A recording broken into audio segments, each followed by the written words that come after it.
You're listening to Mom and Doc Talk, where we talk all things healing pans and pandas with an emphasis on homeopathy.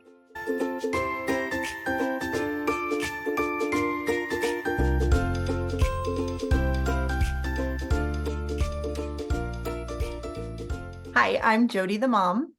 And I'm Dr. Bahr the Doc, and welcome to Mom and Doc Talk. We are thrilled to have Andrea Jones joining us again, though this time instead of in the previous episode where she shared her family's experience with PANS. I believe it's episode 52. I'll put a link to it in the show notes if you haven't checked it out. It's really a great episode to listen to because it's our first one where we have an interview with a mom that is just sharing the perspective of a mom. And just talking about that experience without kiddo present, which gives us a little bit more freedom to talk about some of the harder things from on the mom side, which is why we, of course, had to have you back because you've got some professional experience in helping moms with the hard stuff about being a mom and being a woman. So before we dive in and start talking to you about all the questions that we've got for you, let me just read your bio so we can reintroduce you to our community. So Andrea Jones is a registered nurse and functional hormone practitioner with 20 years of clinical experience. She spent her formative years of training in conventional medicine, specializing in pediatric acute and intensive care before moving on to functional medicine. She is the host of the Abundant Wellness with Andrea podcast, author of the book Wrapped in Kindness, Our Journey Through Pandas, and most importantly, mom to two wonderful girls, one of whom has pandas.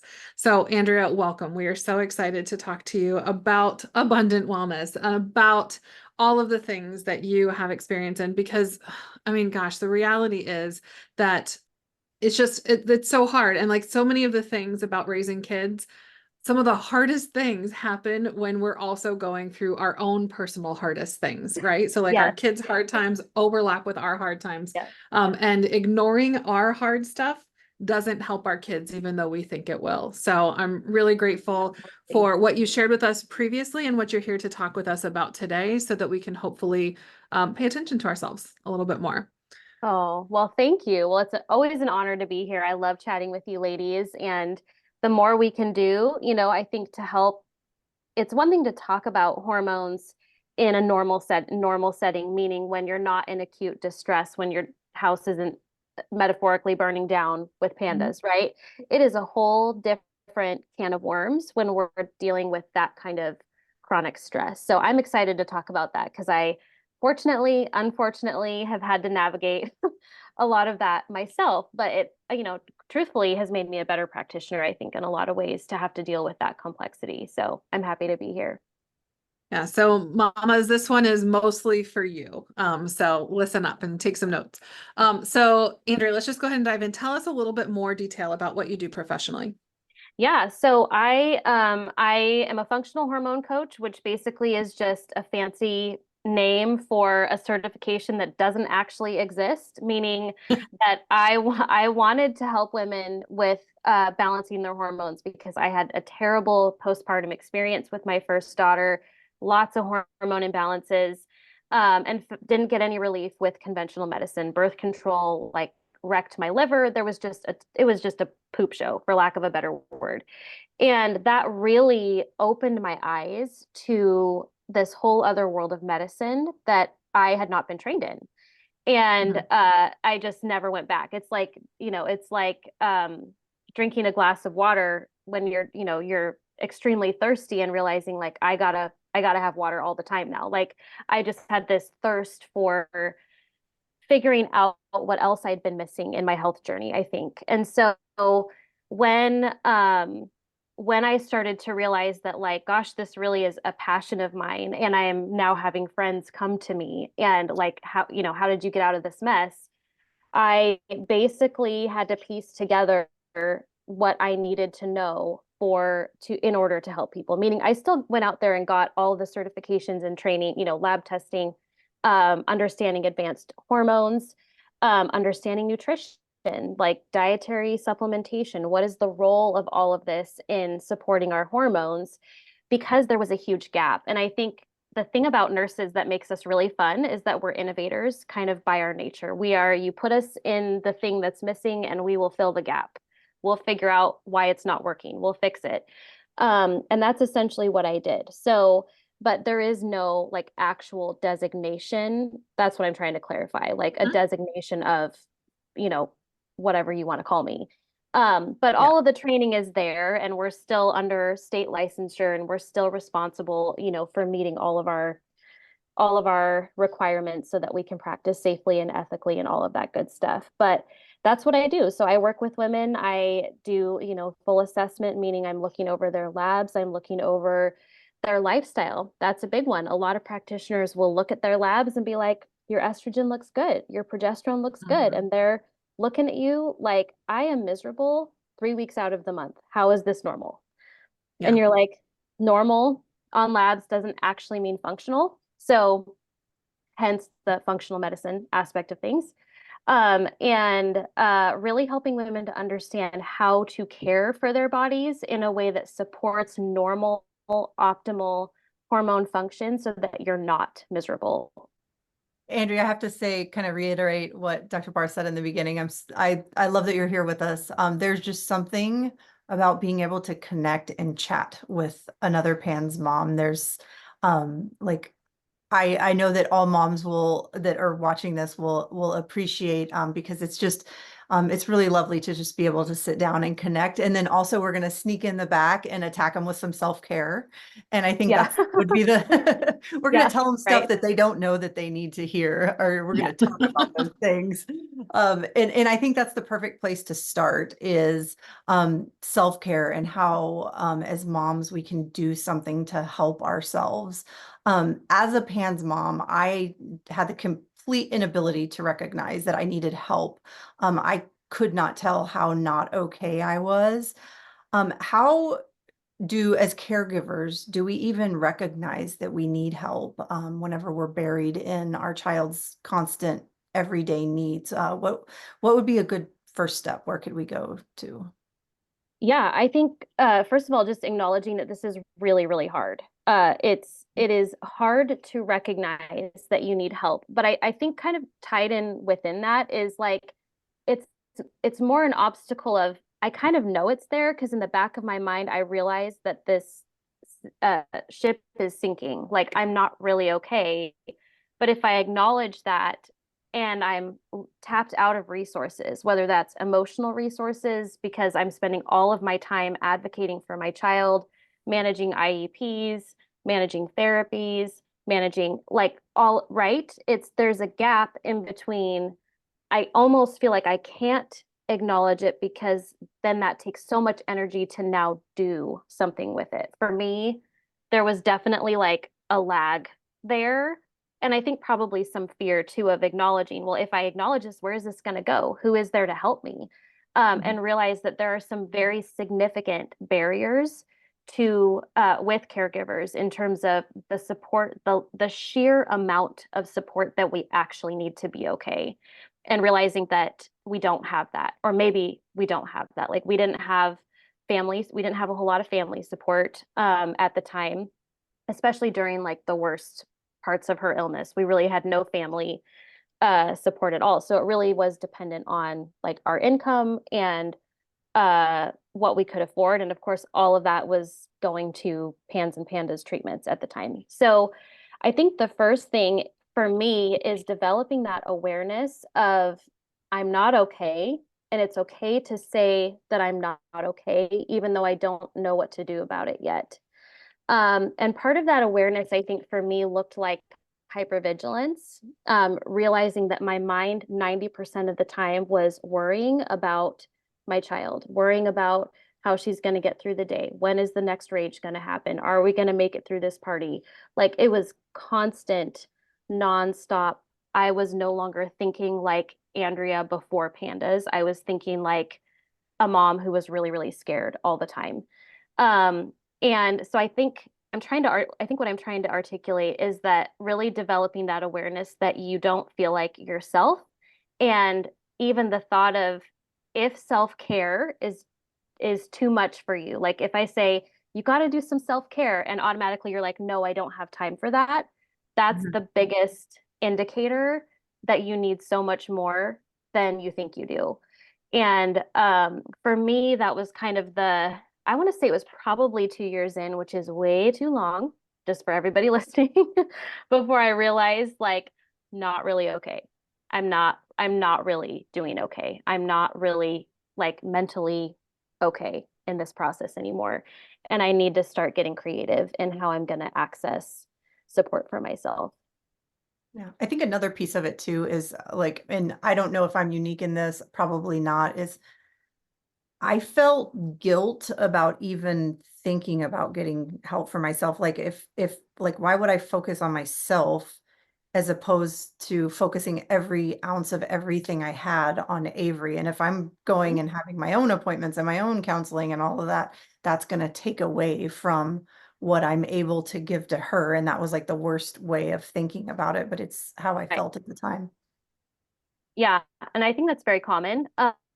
And it does feel that way, I think, in part because our resources aren't infinite for most of us, right? So there's this feeling of finiteness. If I take away from this, then I'm taking away from this too. When really it was, I'm not able to be present with my child and manage the amount of rage that we're experiencing at home because I am so triggered that I'm like, I'm just barely, I'm not eating, I'm not sleeping, I'm not all of these things, right? And so I did finally get to a point where it was like, I will not be able to get her to said finish line if I'm not okay, which means then I need to start allocating some resources to myself. And then what does that look like to do that?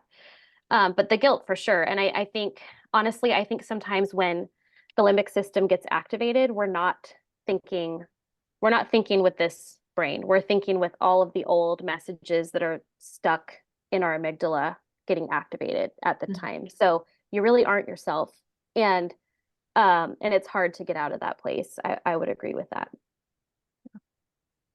So as you're talking, I'm thinking through a couple of books that I've read recently. I am a big reader. I read like 93 books or something like that last year. Like I read a lot, Whoa. right?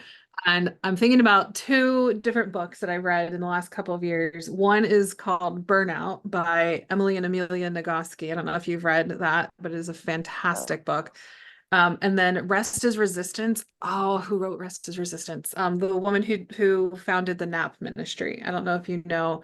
I will look up. I feel so guilty that I can't remember her name, because she's amazing. But I will put links to both of those books in our show notes for anybody who wants to check them out. But one of the things, the reason that Rest is Resistance comes to mind, it might seem like for anybody who's read it, it might seem like an unusual thing to be talking about in the context of like taking care of your family, because rest is resistance is really about like resting being an avenue for social and racial justice, and like to work against some of the really oppressive things of that can come with capitalism, right? And I'm not trying to turn this into like a political podcast or anything like that. But the reality is that like even the way you were talking about family, like there's so many of us that run our families. It's like a business, like where, who's the CEO of the family? It's mom, right? Who's got it? Like we have to yep. allocate resources. Who's doing the budgeting? Who's the CFO and the Yep. CEO, or, and all that sort of thing.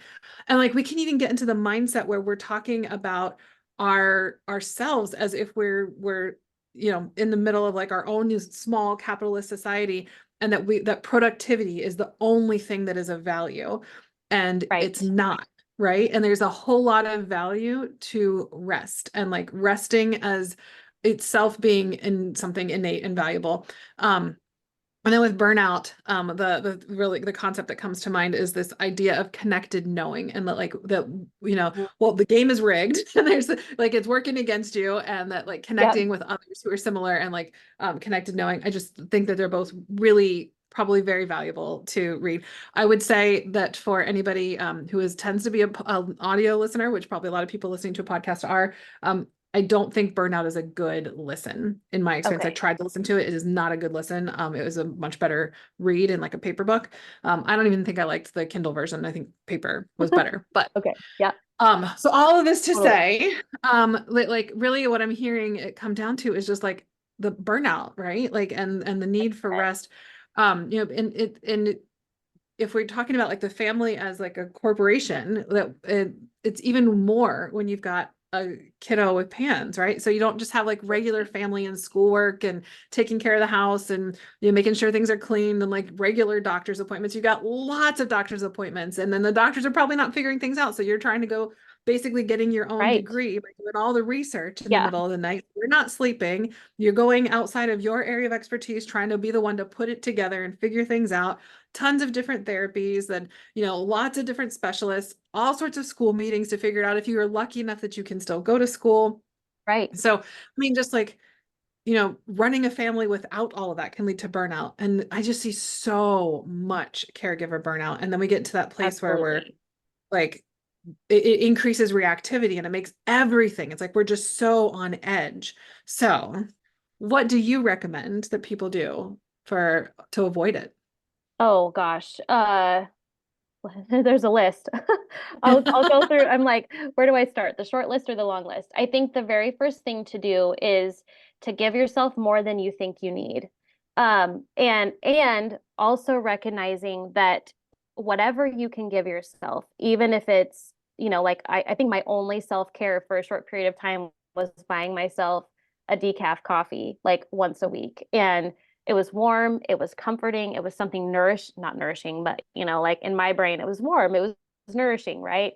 And that was something kind that I could do for myself during a really, really, really challenging time. Um, I would say don't put off getting counseling. We found some great counselors that were like sliding scale. They offered a sliding scale fee. There are a lot of nonprofits that actually offer counseling for free that you can find, just to have a place to go to start to unburden yourself, but also be challenged in your thought processes. Like Jody was saying, I felt guilty. I felt like I was taking away from something that was really absolutely necessary. So for me, it was really helpful to have someone challenging my process, my thought process of why aren't you asking your husband for more help? Why aren't you reaching out to friends? Why aren't you doing XYZ? And I then had to kind of dig into like, why do I have resistance around this? And it was hard, but I'm like, $25 twice a month. I have to do it. It's just a non-negotiable. Um, Recognizing that there truly are times where the finances just are not there for something like that. For me, what I would do is I always prioritized an early bedtime and like earlier than you think you need. So like 8:30 or 9 o'clock, which often means if your PANS or PANDAS child is not sleeping, you have to come up with a plan with your partner if you have one. So my husband and I, especially when our Panda she went through a period where she couldn't sleep by herself. So it was either one of us in her room or she was in our room for, I think it was a year, somewhere during that, where we took turns. And we just got to be really good communicators about, we both need sleep. We both have full-time jobs. Mine's at home, his is at work, and this is a priority. Getting some noise canceling headphones because there were a lot of times where bedtime was rage time. And so if I needed to go take a bath, I would put on the noise canceling headphones and do some like binaural beats to where I'm getting some almost like EMDR kind of going on in my brain. There are things that we can do that don't require extra finances. Even it's like an Epsom salt bath, throw some magnesium in there and get some, nervous system support going. Journaling is free. To be honest, I really didn't like journaling for a period of time because it was very negative. Nothing was good. Like everything's going to hell in a handbasket. So I didn't enjoy it, but I did kind of do it because it was my only outlet for getting what was on the inside outside, if that makes sense. Going for a walk.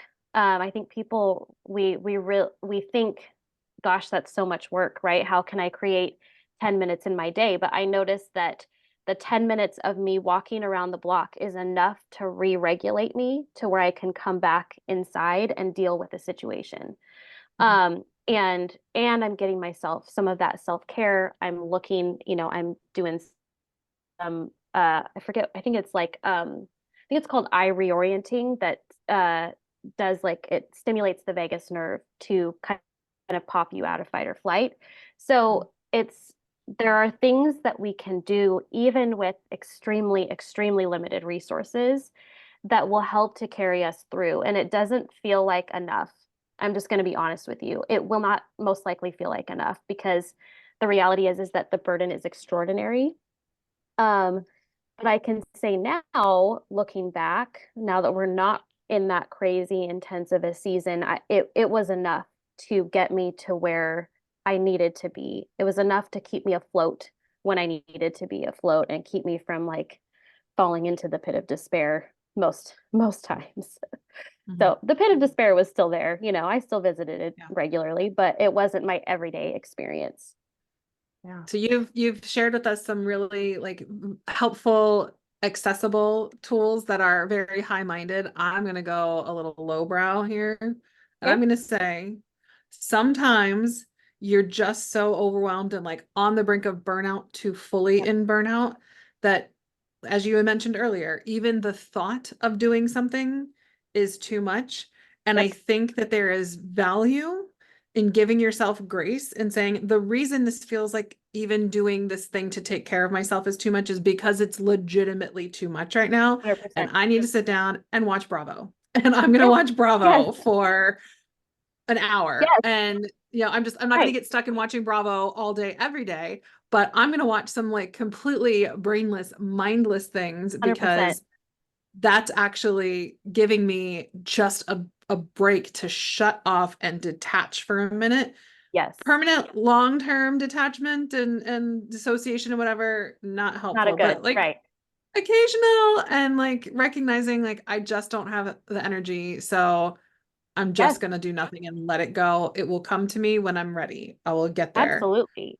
And that is, that there is place for all of it. And I remember, it's funny that you said that because I remember picking shows where I had to solve a problem, where I could actually see the resolution by the end of the episode because Pandas felt like a problem I could not solve. And as a nurse, that's really hard. Like, you know, we're used to seeing kids come in and out, and we work together as a team. We fix them up, we send them out on a good day, right? My brain loves puzzles like that. And so I would find shows where, like, Call the Midwife, for example, where it's like the baby's born, yay, everyone's happy. They, you know, go on their way. And it would bring me like a sense of closure or like I wrapped up the problem, right? So for me, that worked really well. There were other times where I couldn't handle intensity like that. And so then it was just something like, I think it was Drop Dead Diva was like my show for a while, which I don't even remember. It was like a comedy, but now I'm like, that was such a dumb show. But it really did like just provide me some comedic light, something to take my mind off of difficulties. So absolutely, it doesn't, and honestly, I don't think it's beneficial for everything that we do to be hard. Like if counseling feels hard, or a walk feels hard, and making home cooked meals feels hard, and going to work so you can pay for your therapy feels hard, you have to have a break in there. There has to be something that is light and easy in there. And so if that's like for me, grabbing myself a coffee, okay, well, that's what I'm going to do. Well, Andrea, I saw you take notes when I was saying the names of the books. I can't wait to hear if you read about them and hear what I you will. let me I know. will.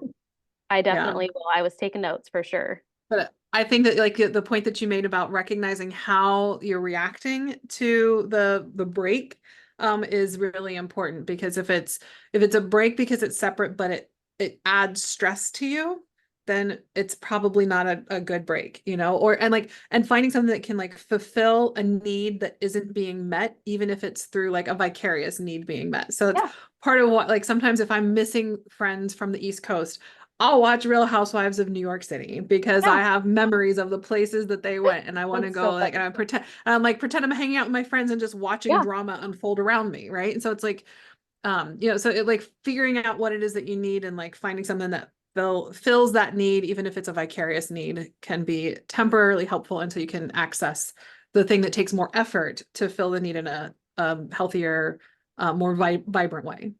Absolutely. Yeah. And I think recognizing that spectrum of what you're able to do is like a rubber band. It's going to move back and forth a lot. So meaning like 1 month you might be able to be like, I am fully present and able to tackle this with EMDR. I can do the hard work. I can go there. And there will be other times where that is not the self-care you need. Like for my husband, even I'd be like, go skateboarding, go take your longboard, go on the waterfront and just like take your mind off of what's going on. Like today is not a therapy day. Today is a you need some wind in your sails kind of day. And realizing that that's going to ebb and flow. And it's not, there is no judgment either way, you know, on whether or not that's good enough or enough even. Yeah. I feel like we've kind of touched around the answer of this next question, but I still want to ask it anyways, because I feel like a whole lot of moms and likely dads too are thinking right now, yeah, right. Do you know what it's like in my house right now? It's crazy. So there's Yep. like a connection here. So how do caregivers meet their basic physical needs when their child is literally losing their mind? It's a really good question. It's a really hard question to answer. And I think that we can all agree, yes. I even when you said that, I kind of had like this flash of body memories come over me of like, oh, yeah, because I remember having to go pee some days and Alexis following me to the bathroom and screaming and raging at me and pounding on the door because she couldn't handle being left by herself, Yeah. even for me to pee. And so, yes, it is valid and it is real. And I think for me, I had to create really simple routines that gave me a little window, even if it was only 5 minutes of time that I could do the thing that I needed to do. So for me, because sleep wasn't a huge, like we could get her to sleep, we could leave the room eventually, you know, sleep in my bed, wake up before her. I would wake up 10 minutes before I had to start getting her ready for school and I would make my breakfast. And I would try to make something that was somewhat nourishing, meaning like a smoothie that had greens in it and some protein and some fat. I kept it very, very simple. If yours is like the best I can do is waffles, do that. I'm not saying the smoothie is the standard. I am saying that that 5 minutes became my window of I have to do something for myself. If that means that I took that 5 minutes and I got dressed and I drank some coffee and it was 5 minutes without screaming, then that is my window. Um, for me, she was able to go to school, at least for the first 2 years. For me, her time at school was, you know, some time that I could catch up on some things like laundry, dishes, whatever. But again, I didn't always prioritize that because sometimes I just needed a break and I would watch a show and fold laundry or something. Um, it is very hard, but I think we have to find the margins that we can, even when it feels like there is no margin. And so for me, that meant creating the margin. I love my friends that have known me forever know that I love a granny bedtime. I love my granny bedtime. I am not giving it up. If you don't hear a reply from me after 8:30, it's because I'm sleeping. But that's because I've created that margin for me. I know that for me, sleep plays a huge role in my mood, anxiety, if I'm, you know, having intrusive thoughts or whatever, about stuff. If I'm not sleeping, it's PTSD flare-up time and it's not fun. It is not a fun mental space to live in. So for me, that was my uh the window of time that I created. Now, could I use that time to clean the bathrooms and do the laundry and the dishes? Yeah, but I won't be doing that because that's not where my mental health need is currently. Now, my husband does things differently. He going to sleep is like the most depressing thing you could ever ask him to do. Like, and he's always been this way. Like, don't force me to go to bed early. I feel so depressed because I'm missing out on time for doing fun. So for him, his window is, you know, 30 minutes after the girls go to bed. He's reading, he's creating art for his business, he's doing something that is life-giving to him. And so I think that's one way to answer the question. The second way to answer the question is that when you absolutely can't because the fire is too big, meaning that it's all encompassing all around you all the time, not to mention you have other children, most likely. You know, there's usually other siblings involved here too, where I had to start asking for help, meaning asking friends, you know, hey, could you come and, you know, either hang out with my youngest so I can do the dishes or come and help me like clean up my house, like basic self-care stuff. there were definitely times where that was also a part of the equation, and it was very humbling to do that. It was very, very hard for me to get over myself and do that, but it was the only way. I mean, it's like having a newborn all over again when you have a child with pandas, and I think people don't like a really colicky newborn, well, very colicky newborn, the amount of demand that is on you Yep. time wise. So my friend was like, you have to treat this like you have a newborn. What do you do when you have a newborn? You have friends bring you meals, you have them come over and help you with laundry. You can't do the self-care yourself. And so there's that's kind of how I would answer that question. There's room for both. Yeah. And I would recognize that there's a lot of people who don't feel like they have the support. Like either they live in a place where they don't have friends or family, or because of the nature of how pans and pandas like presents, sometimes people lose connections with friends and family.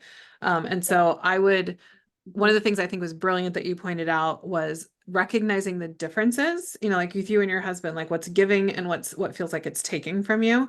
And so, basically like taking a step back and like maybe in the commercial breaks from whatever indulgent TV show you're watching, when you just feel like you can't do it, is like thinking through, what does my natural rhythm and my flow look like during the day so that I can create the most ease in it. So for instance, like at the time that we're recording this, we just had record devastating floods in California. My husband does a lot of volunteer work to help with disaster relief. So he was gone for a while doing that. He came home, was wake up in the morning before everybody got up, and got home like basically in time for bed. And so even like, granted, I do not have a PANS child, but like I work all day, every day with PANS kids, so I don't have to have one at home necessarily to like have the stress of having it. So definitely. finding the space, like recognizing I am not going to cook a healthy meal at the end of the day. So I have to figure out crock pot meals so that I can do it at the beginning of the day, because if I need to do something productive, it has to happen first thing in the morning, because I am a morning person. I am not an evening person. So like once I get my kid to bed, don't It's ask me over. to do anything. Yeah. And yeah, barely, all I can really do is get her to bed. Like I can get through that. Yep. So finding the path of least resistance can Mhm. help. And so much of what else you've been, Jody, you're dying to say something here, but I No, want to just add one more thing. like, I have to point out that whenever you were giving your response, Andrea, it kind of got me that you said our basic needs. You said food, you said sleep, and you said one other thing, I can't remember. It was three of them. But I think, and I recently had an opportunity to chat with you on your podcast, and we were talking about, like, I feel like I'm such a cautionary tale of what not to do. Right. And those little moments, like I chose to go outside and hang out with my plants because that's where I felt most okay.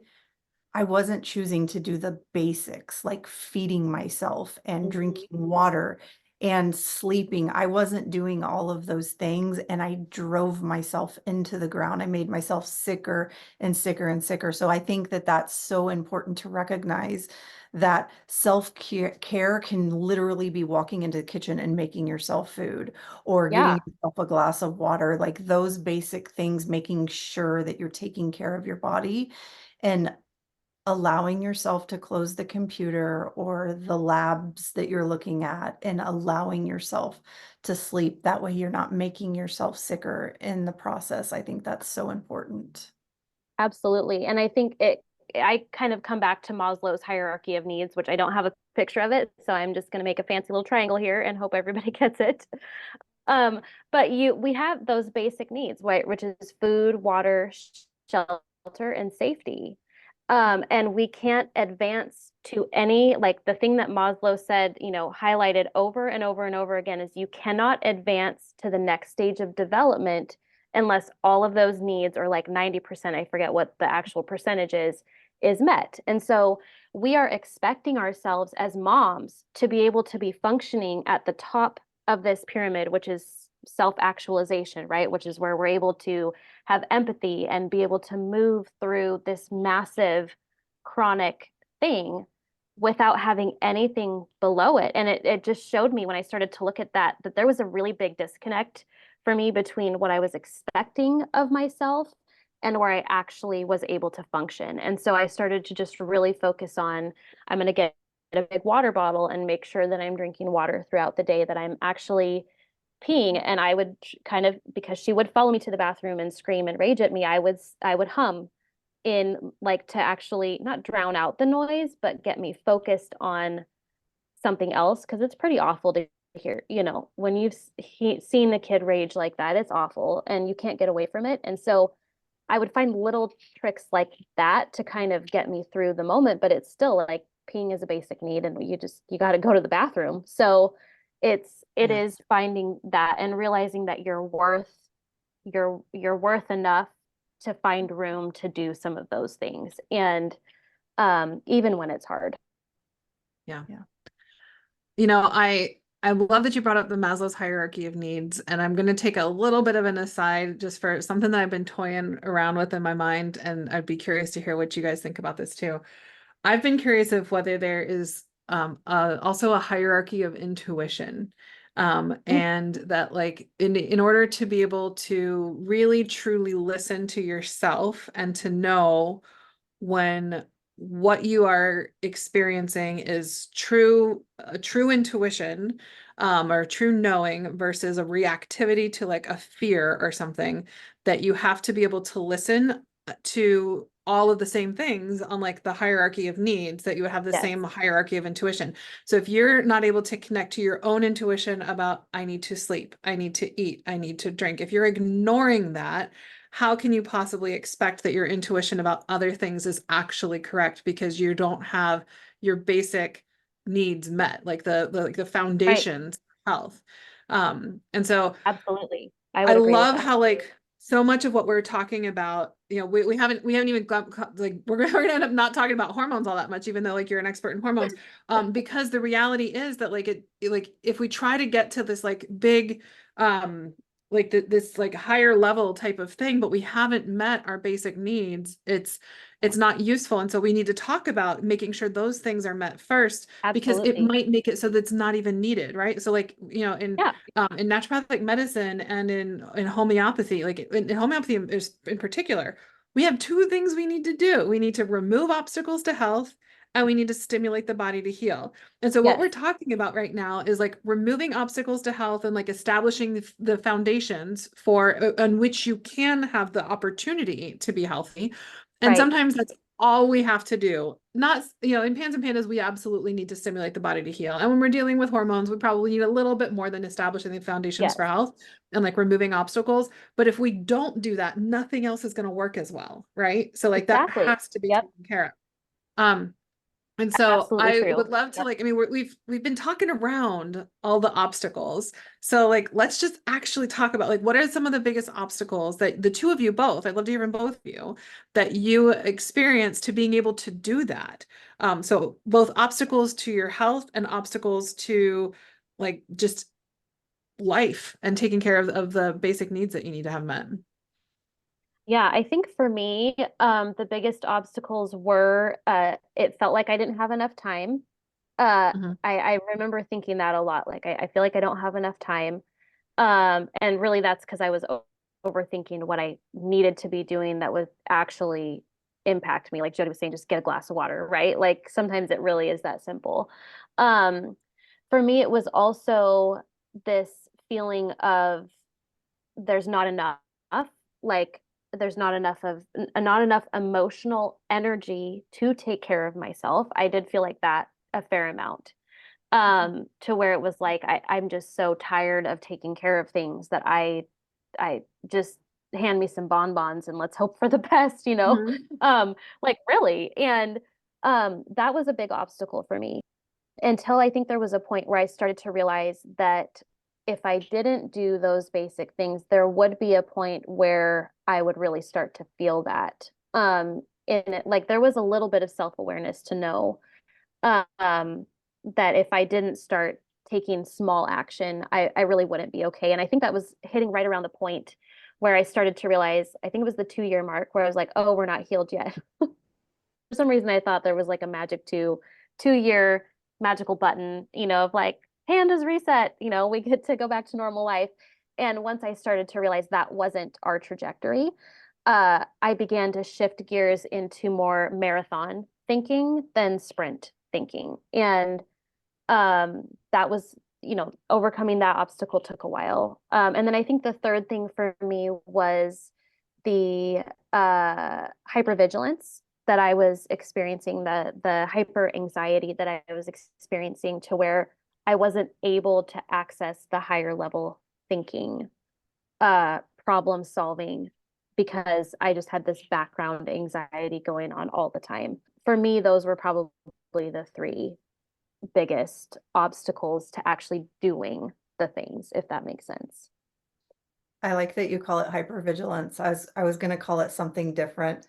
I think that I was the biggest obstacle to getting help, like maybe my mindset. At the time when I was going through it, I thought it was because I didn't have support. Like, I Mm, didn't have family members who understood, so they wouldn't get it. yeah. I didn't, like if my husband were, if I were to ask him to do something, would he do it like I did it? And looking back now at the whole journey, I feel like, number one, I didn't know how to ask for help. I didn't Yeah. know what I needed, but more than anything, um, I wanted to be able to control everything. I wanted to be able to do it the way that I wanted it done.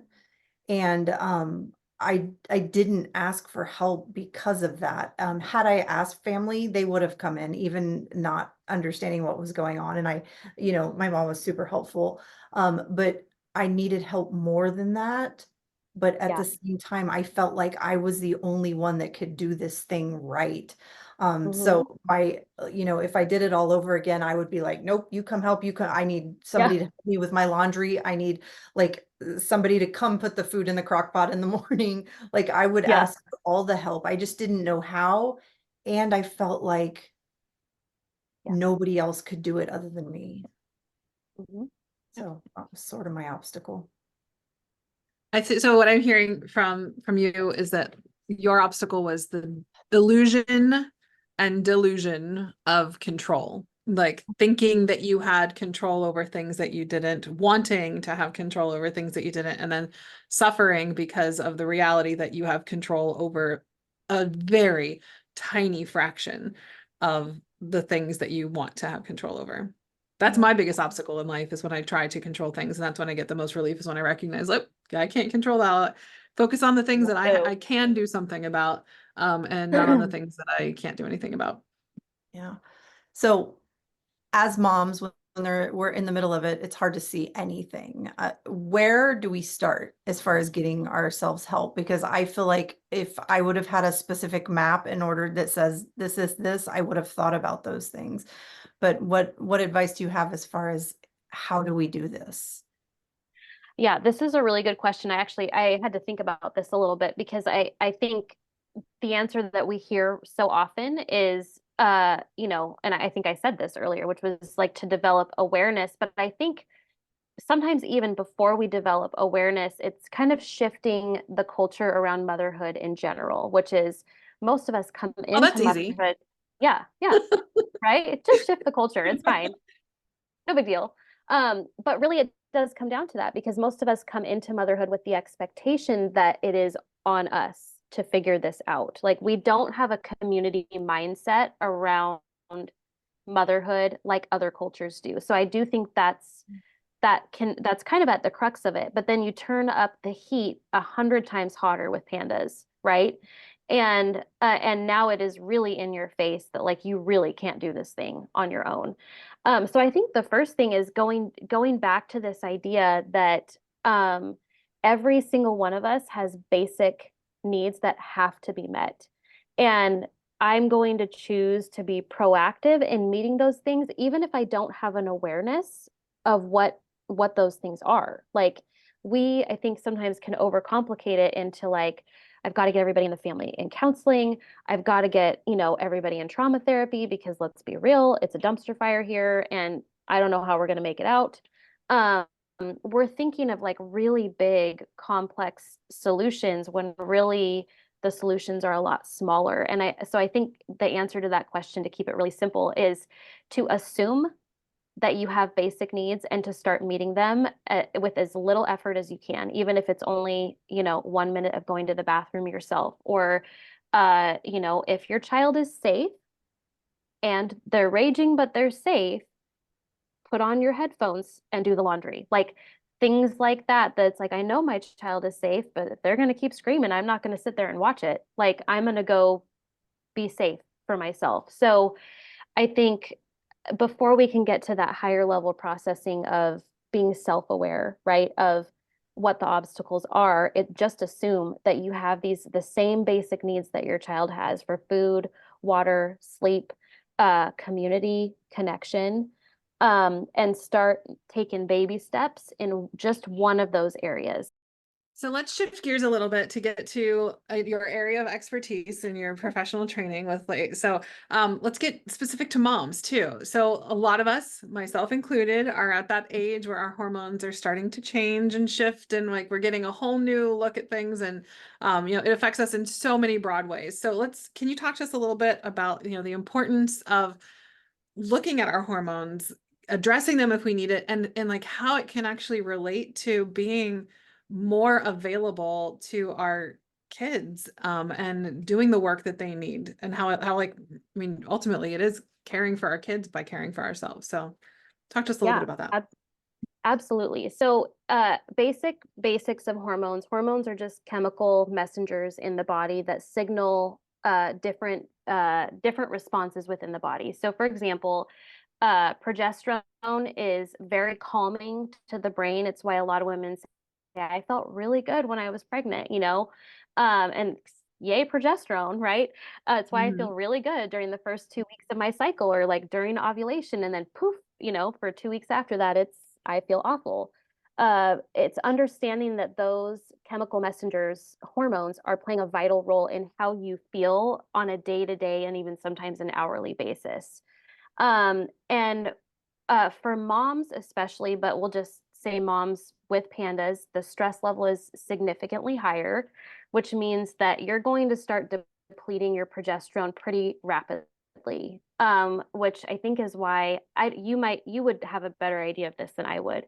I would bet money that you probably are talking to moms that are seeing perimenopause symptoms a lot earlier than the average population because of that, because of the chronic stress. Like we do have enough data on that to know that stress will put you into perimenopause early. Because it's depleting the vital nutrients to actually shore up your hormones. And so for me, I mean, I've always taken really, really good care of my hormones because of my experience postpartum.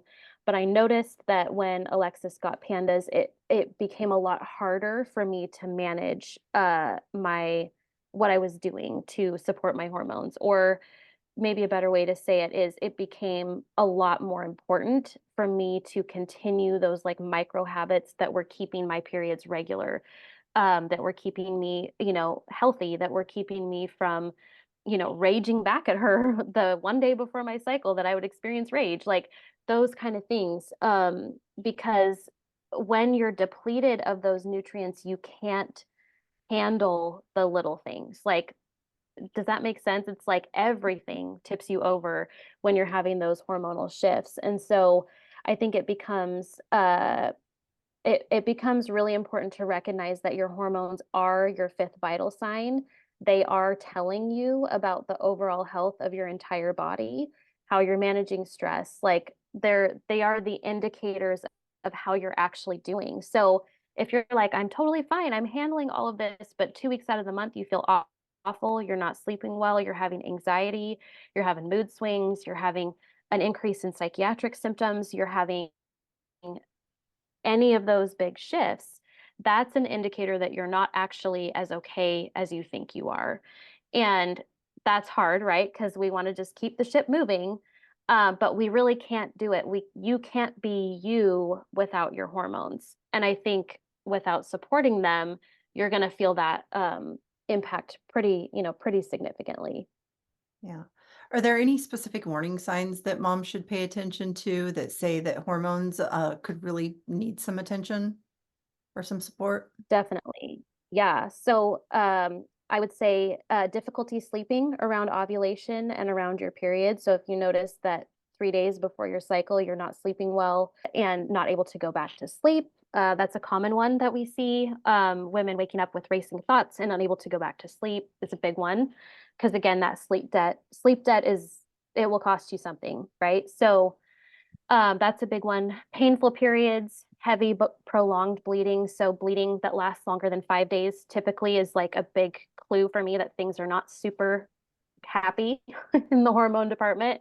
Breast tenderness, menstrual migraines, significant fatigue before your cycle where you're just like dragging no matter how much sleep you get. Um, PMS symptoms too. So like all the mood symptoms where you're just, you don't feel like yourself, you have, profound negative thoughts, those kind of things would be all worth looking into, in my opinion. Andrea, do you notice that there's any like non-cycle related symptoms? Now that I am getting into that place that I am recognizing that I, without a doubt, am like in the peri place. Mhm. I'm seeing that like, oh, maybe my anxiety that was unexplained for, well, or that I found lots of excuses for, but I had never experienced in my life before, Mhm. that just showed up, like that's probably related. And oh, also Yep. all of my joints that suddenly hurt, that's Yes. probably related. Like the change in my Yep. digestion is also probably related. So are there other signs? I mean, am I crazy, or is that like all No, related? no, it is. And most of those symptoms, aside from the joint pain, get treated with psychiatric medication. So like an Yeah. SSRI. So if you go to your doctor and you're like, I'm really anxious all the time, I'm not sleeping very well, I don't know why I can't remember things to save my life. That's something that I hear a lot. Brain fog, memory changes. Because your hormones, specifically estrogen, is a really key player in how much energy you have and your focus. So a lot of women are actually getting, I think personally, getting misdiagnosed with ADD in their 40s when it is not ADD. It's Yeah. 100% hormones. If we were to flip the lens and kind of look at it differently, if even if you're cycling, but you're noticing that your sleep patterns are changing, you're not waking up rested, you're having like a big afternoon slump that you're like, that didn't used to be there. Joint pain for sure, brain fog, unexplained anxiety and depression. Those would be, when I say unexplained, like there is an explanation, but unexplained in terms of it doesn't make sense with life situations, then that would be a big one for sure. That's not necessarily related to your flow or having a monthly cycle, but they're present. So what about skin? Are there any skin changes that people would need to look for that could be suggestive of hormone issues? Yes, so acne breakouts is a big one. That can let us know about DHEA. Really oily hair is another one that can let us know. It actually can tell us how your adrenal glands are doing and how it's converting hormones for you. That's one of our big tells. Drying skin, vaginal dryness, vaginal itching, or if you're having like basically like yeast infections. That's another indicator that your hormones are shifting. A lot of people think like, oh, I have, an overactive like bacteria down there, and it's generally not. It's usually estrogen driven skin changes. So those would be some of the more common ones that we see. And I don't want to turn this into like just a list of all the things, right? But I just want to add in a few more things and you can just say yes or no to them. Increasing issues with like liver and metabolism and like gallbladder, those had to come up a lot more during that time. And I 100%. think Yep. so that those are related because Yep. cholesterol is a it's a precursor for hormones and all that. So issues with digestion, issues with like gallbladder pain, liver pain, even having liver enzymes be elevated can be All related of to those. that. Yep. I believe even like rosacea can get worse. And I Mhm. recently learned that if you've ever had issues with like eating and like eating disorders, that it can really flare in perimenopause. Yes. Um, Mhm. and that's another thing, that if you're starting to notice some more challenges, especially because of the weight changes that can come. So that's another thing to look at, right? Like if you have Right. a different way that your body typically deals with eating food and weight, and it's changing, and then it can like really trigger something that Yes. might have seemed resolved because of the ways that your body's shifting too. Absolutely. Yeah. Definitely difficulty losing weight, excessive weight gain, even where you're like, all I had was a salad. I don't understand, Mhm. water retention, all those are very, very common. Andrea, I know things have to be individualized, but are there general things that we should be doing beyond like the basics of sleep and eating healthy food and drinking water to support our hormones?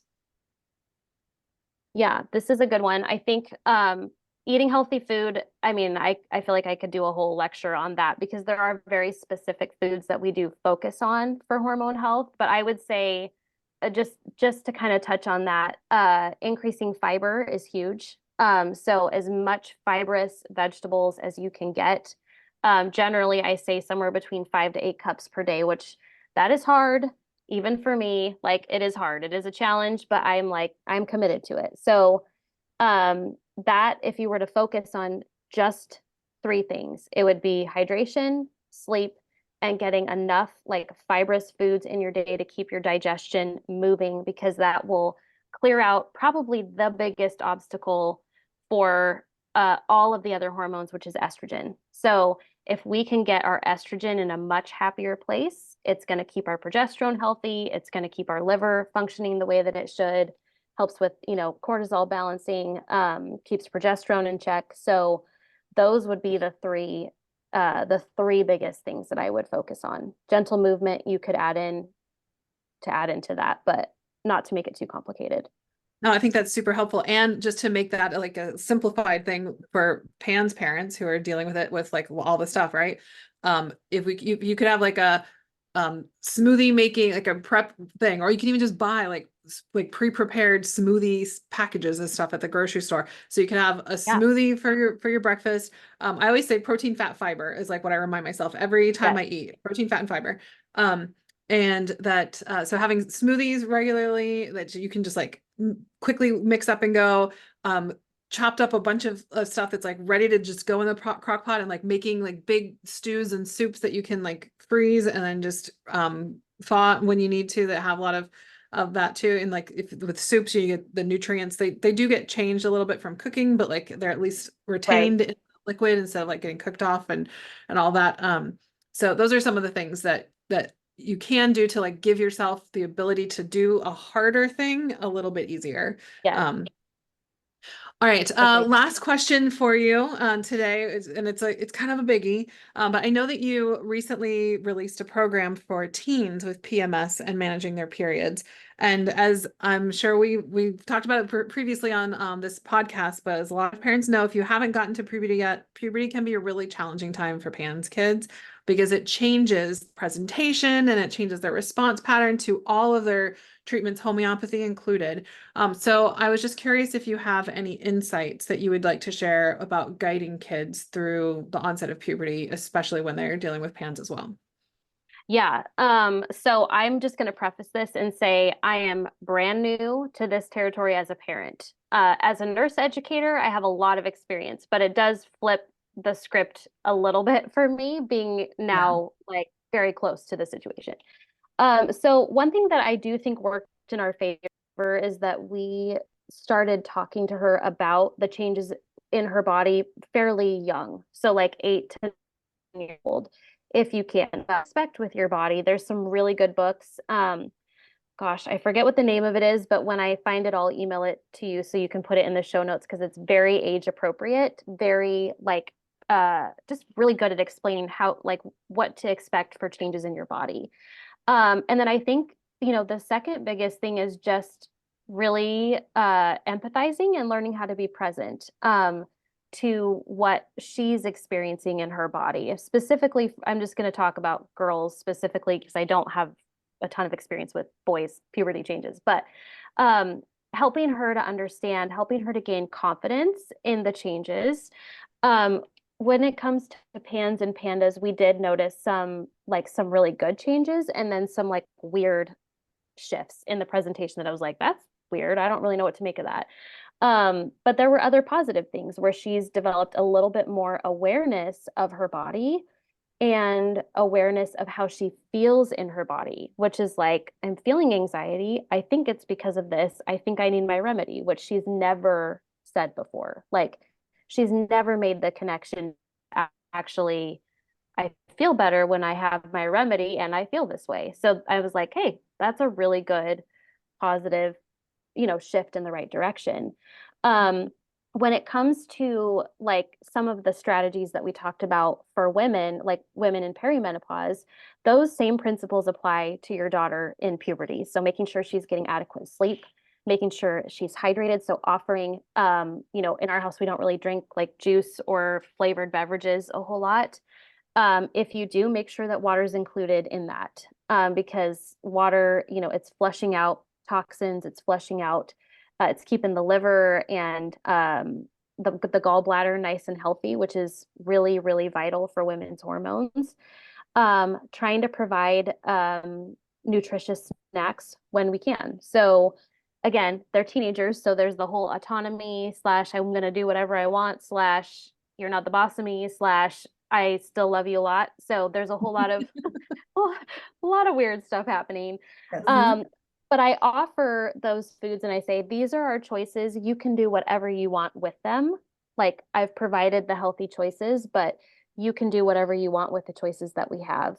And then she kind of makes her good choices from there. And, really just spending a lot of time explaining when you feel this in your body, when you're having cramps, this is what that means. And this is what we can do to feel better. Is that something you want to do? So it is offering, we're lengthening the leash, little by little in terms of, I realize I can't control everything that she's going to do now because she's 13 and she's developing some autonomy. Especially with it being relatively new to you, we have to just meet the kiddos where they're at. Like there's like just basically, I think the most important thing is to remember that puberty is not going to look the same for a PANS kid as it's going to look for other kids who don't have PANS. And that puberty is likely to change the way you manage PANS. And so mom and dad too recognize that you might have to take a step back again and shift and reevaluate how you're navigating things, so that you can sort of give yourself the ability to see new patterns, Yes. to embrace new patterns, and to figure out new places where you need to shift to decrease resistance for the things that need to happen in your daily life to take care of yourself and to take care of your kids. Absolutely. And I will say just my observation just in the last couple of cycles that she's had has it's actually brought some clarity to like, oh, if she's having cramps with every cycle, I know now what I need to work on. Like we need to start increasing some greens. We need to start support, doing some gentle liver support stuff, usually through food. But then again, like you said, it's offering the good, positive, beneficial choices and knowing that she might only pick one. Or, if it's a good pandas day, she might pick three. Like there's a lot of variability within that. But it has changed the presentation. In some ways it's just weird. It's just a weird new time for all of us. So riding that roller coaster with everybody else that's listening. Well, you've given us some really great insight for the importance of mindset and some of the things of just how we relate to ourselves so that we can then start considering doing the things that can be more beneficial to help remove some of the resistance and the obstacles and just like the stuck points that we can get in that make it hard for us to do the things that we need to do to take care of ourselves, that in turn makes it easier to take care of the people that we care about the most in the world. So Andrea, where can people find you if they want to learn more about you or your programs or have questions? Yeah, you can find me, probably the best place to find me would be on Instagram, and it's just at Abundant Wellness with Andrea. If you feel like that's always a great place to message me on there. I'm always, responding to messages there. But if you feel like Instagram is not your jam, you can just send me an email, Andrea at abundantwellnesswithandrea.com. All right, we'll put links to both of those things as well as your website in the you. show notes. And we'll put links to all of the books that we mentioned. And Andrea's going to find out the book that she was referencing and send that to me. And we'll put that in the show notes as well. Andrea, we're so grateful that you came back to share with us outside of your personal experience, but into your professional experience. Because as you said at the beginning, like the reality is we've just like our lives don't stop just because we've got kids that have a lot of extra needs, right?